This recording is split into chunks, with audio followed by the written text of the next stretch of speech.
Using RemoteCall for remote support is simple. Connect via website without installing any programs. To provide remote support, the support agent must log in with their user ID and password on the login page. Click the Start Remote Support button to proceed. Click the PC button in device options displayed below the 6-digit code. Share the connection URL or the customer connection page 113366.io. Guide the customer to enter the access code. To share the invitation link, click Copy and share it directly, or send the link by email.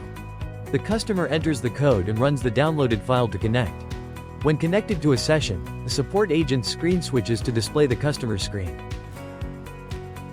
A message appears to show that remote support has started on both screens. On the support agent screen, the toolbar appears at the top. Click the menu button to expand. On the customer screen, the toolbar and the Remote Support in Progress message are displayed at the bottom. Try using the drawing tool to draw on the screen and communicate visually.